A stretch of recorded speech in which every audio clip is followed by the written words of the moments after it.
Hello, so this is a video about tartan. I'm sure you already know what tartan is. Tartan is a type of pattern where the cloth has a series of vertical and horizontal stripes woven into it in different colours in order to create lovely rectangles of different colours, and they come in all kinds of colours, and millions of words have been written about tartan over the years, many of them complete balderdash, some of them written by this man, who we will meet later on, but tartan is a very old thing. We have been weaving tartans as a species for hundreds, if not thousands of years, and tartan is associated with Scotland. If you think tartan, usually the second thing that comes into your head is Scotland. And there's good reason for that. Scotland, and especially the Highlanders of Scotland, have been associated with tartan as a fabric since at least the 1600s. There is a picture from the 30 Years' War of Scottish soldiers misidentified as Irish soldiers wearing tartan, and they're also wearing the plaid.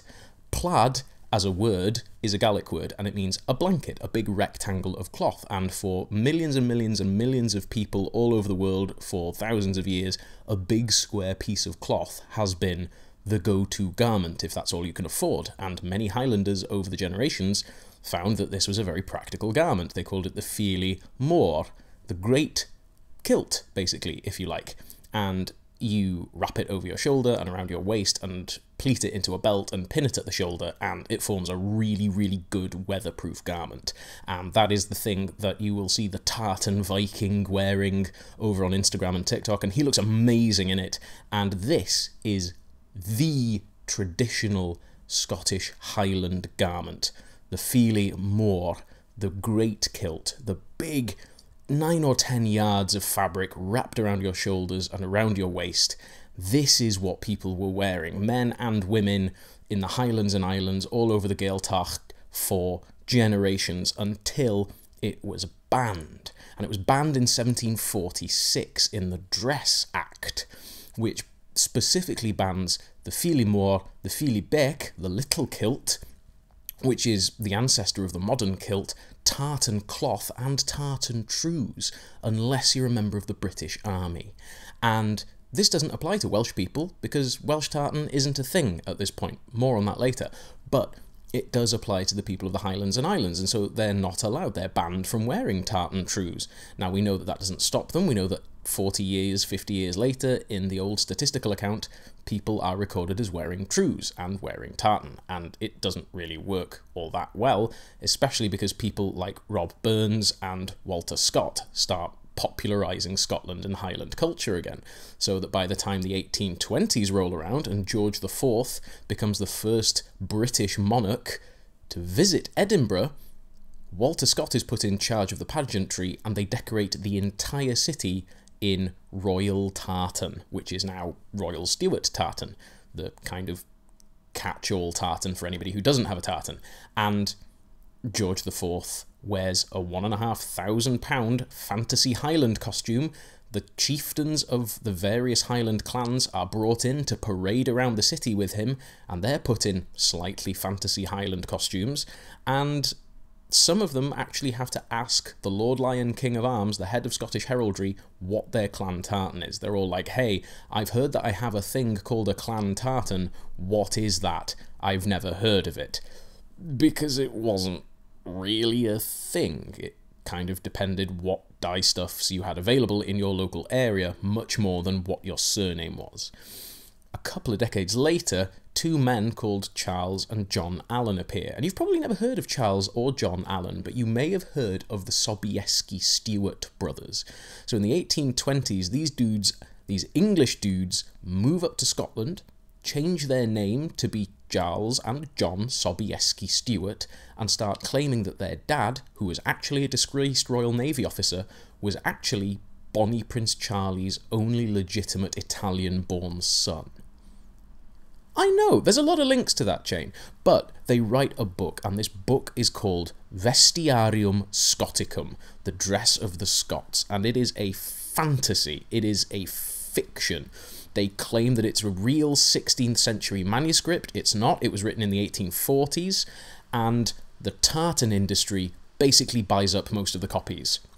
Now, it's disgraced in the 1860s, and then these two guys die in the 1870s, but By then, the seeds have been sown, and half of the nonsense that they make up, like clan tartans are an ancient tradition, has stuck.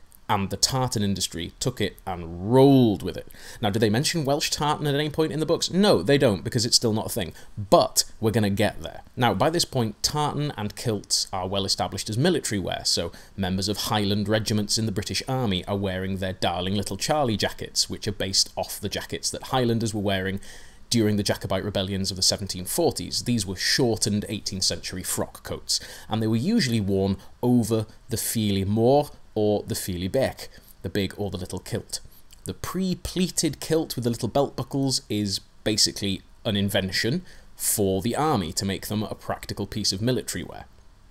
Sporrans were a thing, but the way that you see them done now, where they're these big, ridiculously over fluffy things, is, again, essentially all Victorian posh boys playing Highlander fancy dress. This is people who could afford it, pretending to have this legit Highland connection, and people with a legit Highland connection really camping it up for the portraits and for the London and Edinburgh driven fashions of the time. So, why haven't I talked about Welsh tartan at all so far? Well, it's because it's a confection. Welsh tartans weren't registered until the 2000s. Even the Welsh Tartan Centre says that this is the case.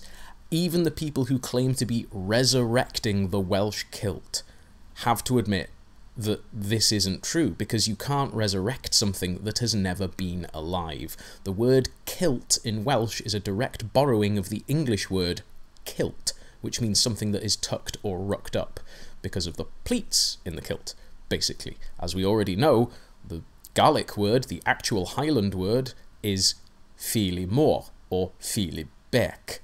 Now, you can't do Highland wear as traditional Welsh clothing, because it's not traditional Welsh clothing. It's not even really traditional Highland clothing. If you want to be doing traditional Highland clothing, you need to buy basically 8 or 10 yards of cloth, drape it over your shoulder and pin it with an attractive brooch.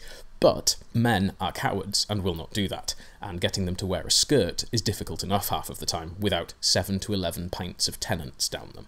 And this is my problem. My problem is, people are pretending that Welsh tartan is a tradition. They're saying things like, traditionally the Welsh wore an Argyle kilt jacket.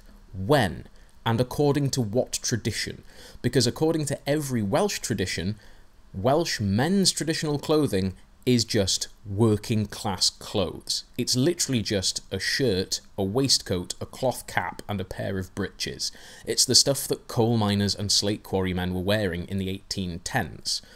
Now, Welsh women's traditional dress has things like the shawl, the Paisley shawl, sometimes called the shawl fagu, the bringing up your kids, the rearing shawl, which was often tied around their husbands so that they could take the kids with them when they went to the pub. It's got the stovepipe hat and the hood underneath that was part of fashionable clothing at one point, and because Wales is a poverty-stricken second-class citizen in the UK, people didn't have that much money very often.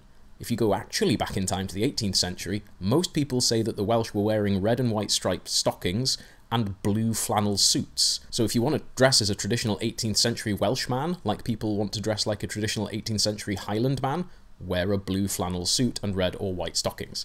Do what you want though, like wear the Highland jacket, the kilt, the sporran, and put a dry gorch on it, if that's what you want to do. Wear a scian du in your sock and explain to people why it's called a scian du and not a cyllell, which would be the Welsh for black knife, right? It's not a traditional Welsh scian du, because they're not Welsh words. We would have words for that. Incidentally, the Gaelic word for tartan, brecan. Anyway, do what you want. Wear what you want to your wedding. If you think you're going to look cool in a kilt at your wedding and a Charlie jacket, then wear that. Wear the sporran. But don't tell people who ask that it's because it's traditional Welsh clothing that you're reclaiming. The Highlanders, the people of the Gaeltacht, they get to claim that they're reclaiming and reworking and evolving their Highland dress that was taken from them forcibly by law in 1746. They've got that. They've earned that. We haven't. We've earned a lot. We get to keep our language going and we get to fight for our homes and for our land, but we don't get to claim that we're resurrecting the Welsh kilt or Welsh tartan. Mr. Jones and Mr. Williams do not have a clown tartan. There is no clown system in Cymru. So wear the tartan and enjoy the tartan. Spend the money that the tartan shops want you to spend on the tartan. Don't pretend. And this goes to the shops as well as you guys who are watching. Stop pretending that it's a traditional Welsh cultural thing. It's not. Stop lumping us in with the Highlanders. They have had enough stuff taken from them. They've had enough people stealing their culture over the centuries. We don't need to do that. We have our own. Stop it. Anyway, thank you for listening to this little rant. I hope you enjoyed it. If you enjoyed this format of pictures rather than video, let me know. This is a bit of an experiment, but let me know if you enjoy this in the comments, and if you want to support the channel financially, of course, we have the Patreon and we have the coffee links in the description. Thank you so much to all of my lovely patrons who are keeping a roof over my head. And if you want to like and subscribe to the channel rather than doing any financial support, that's obviously absolutely fine. Diolch am fod yma, diolch am wylio, diolch am ranto. Thank you for coming, thank you for watching, thank you for listening. Tan y tro nesa. Until the next time, bye bye. Hwyl fawr.